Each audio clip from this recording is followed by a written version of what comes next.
Hi, greetings and welcome fellow space cowboys. Today we are going to be having a little look at Space Trucker demo. Coming up right up after this short intro sequence.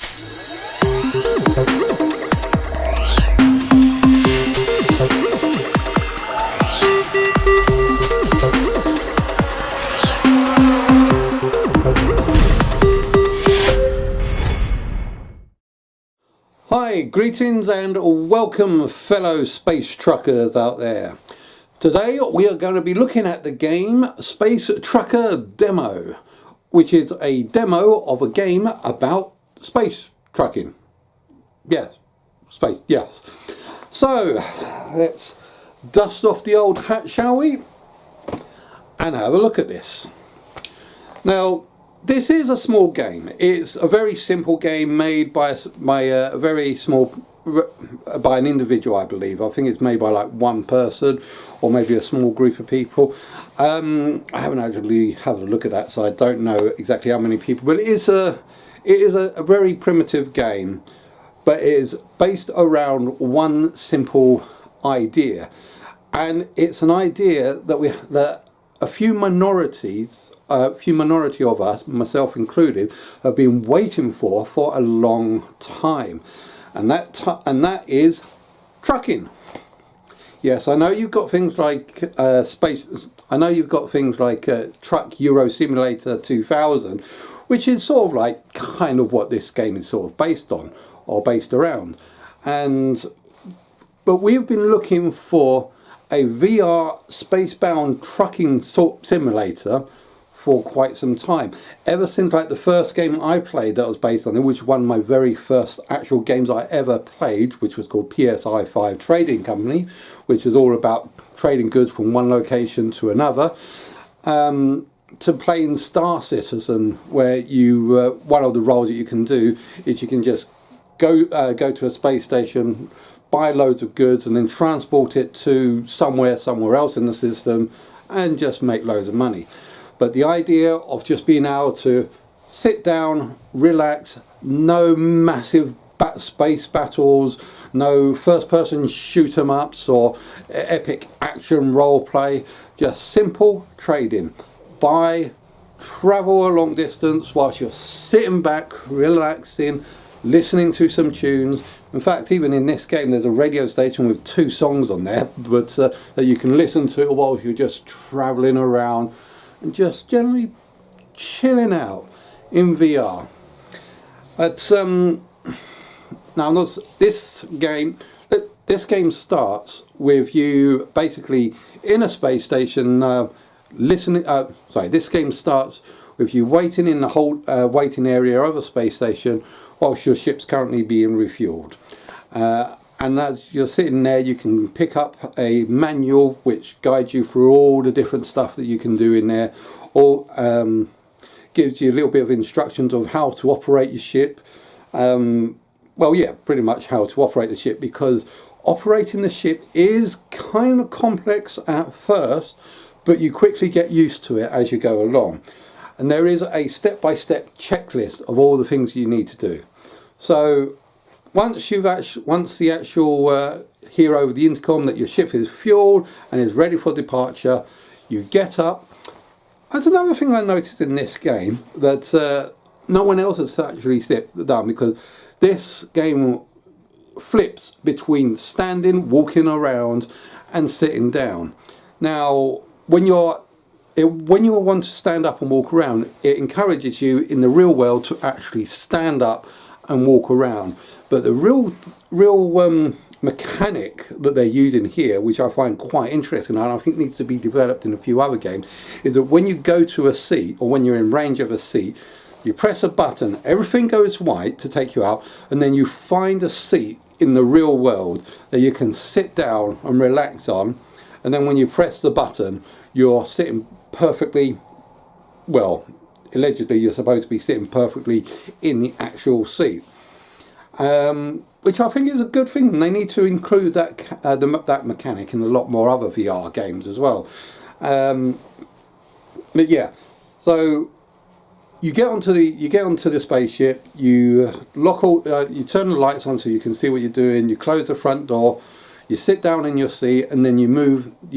Press a button to move the seat between the front entrance to the cockpit, and then you have to go through the startup or the departure process, which, if you follow the checklist, it gives you step-by-step guides of how you can actually depart the space station. Because if you're looking at this for the first time, you won't have a clue as to what you're doing. But that's why you got the checklist. So you look through the checklist, you can see, okay, first step, make sure all doors are closed. Second step, pressurize the system. Third step, turn on the generator. Fourth step, charge the batteries. Fifth step, put in, make sure you got turned on the make sure you turn on the gravity generators so that you got proper gravity in the ship, and so on.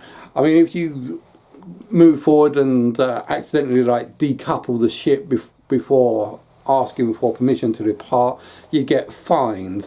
And yeah, if you don't follow the checklist properly, you could get yourself in trouble. You could either, well, you can't blow up. I don't think they've actually programmed that into the game yet of total explosive failure, but you get fined, and yeah, you'll probably find that you won't be able to depart properly. But yeah, there's a checklist for departure, a checklist for the shows you how to do the communications, how to talk to the stations, how to use your radar, how to set up the radar, how to set up your ships, how to set up your electronics, and it's all good. It sounds complicated at first, but that's the enjoyment of the gameplay. Just having a game that goes to and from would be boring in itself. But the idea is that there's like, you've got to make sure and balance your systems properly, like a true pilot would do. I think makes it all the more interesting. So now when I go on and join in, I immediately know like the checklist to follow. So as soon as I go in, I turn on all the lights, turn on the generator, pressurize the hull, press the button that says press. Yeah, there is actually a press button that actually said press. I thought it was kind of funny when I saw that first. It says, under pressurize, you firstly press the press on the depressurization panel, pressurize, and then you press the button that's labeled press. And I thought, okay, yeah, fine, do that. And then you call for the departure, which it's supposed to be able to be voice recognition. So you turn on the radio, you tune the radio to the local station, call the radio station, and then you say in your voice, ready to depart from docking bay 1, and then they would respond with departure ready. But that is a little bit problematic, so there's a little hidden button under the counter which you can press to do that for you automatically. And then once you've done that, you then press the turn off the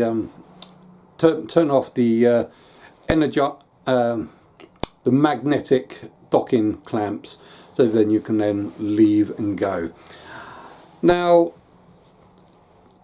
the movements and controls, I mean, outside the simple basic premise of this game, because this game is quite a basic game. As I said, it is just started, I think this is just basic startup of a game, which is why it's free. You can play this game without purchasing any money, without having to spend any money on it. But I think that the idea or the premise of this game is quite a positive. I think this game shows promise, although at the moment the game looks very simple, very basic, and has got a lot of problems with it, lots of bugs and lots of issues. But I think the premise of this game, to have a proper space trucker simulator in VR, where you can basically just relax and chill out whilst you're transporting from location to location doing stuff, I think has promise. But as I said, the game is quite simple as it is at the moment. And like I said, it has a lot of bugs and a lot of problems. I think that which can be solved. Now, one of the things that I don't like in this game is the controls. So you can't rotate left, right, up or down. You have to roll your ship and then move backwards and move forwards. Now you've got three controllers. One is a throttle. Second one is the one on the right, which is like a joystick, which allows you to roll left, roll right, pull back, pull forwards. And you've got a third stick on your left, which basically pushes your ship left and right or up and down. I think there should be a fourth stick to make it look even more complicated, right next to the joystick on the right, which when I use will basically turn the ship in sort of like rotate that way, that way, that way or back way.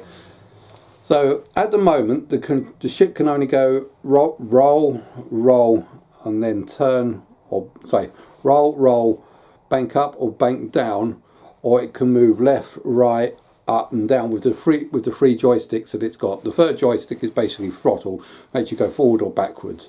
But what I think it needs is a fourth joystick right next to the one on the right that basically does this, that turns the ship, up, down, left and right. Oh, I know you can pull the joystick, pull the right joystick to go up and down, but there's no joystick that allows you to turn left and right, so you need a fourth joystick to do that. And I guess that one should be right next to the main joystick. So developer, if you're listening to this, if you're watching this, thank you for tuning in. Put a fourth joystick right down there next to the main joystick. You know, like the small little one that you use to do the horizontal and vertical controls. But yeah, because that will be, I think, will make that perfect. But the other thing is, I think that one of the other bugs and problems that I noticed was that the central point of access of the ship kind of moved, I think, when I accidentally bounced into something, or when I was trying to do full throttle. I think there was some sort of like glitch, a navigation glitch. So the central point of axis is normally right in the middle of the ship, so that when I do my turn, it turns right around the central point. But another point in the game, I'm not really too sure why, the central point of axis seemed to be like a kilometre in front of the ship, so that when I was like banking up and down or turning, it was going, it was weird, and I don't think it should have done that. But yeah, apart from that, I think this game has potential. Like I said, it is just a demo. I think it's like sort of an alpha, as a person who's trying to create a game, and I think it certainly deserves a little bit of love and encouragement. Give them a little bit of love, give them a little bit of encouragement, because if they do, this game might actually be quite decent if he puts a fair bit of effort into it to not only iron out the bugs but also increase it to make it look a little bit better. But yeah, apart from that, I think this might be a pretty damn good game when it finally comes out properly. But if it does come out, let us know and I'll give it a proper review. But for the moment, I hope you guys enjoyed watching this as much as I've done in creating this. Don't forget to like and subscribe, and I'll see you guys out there.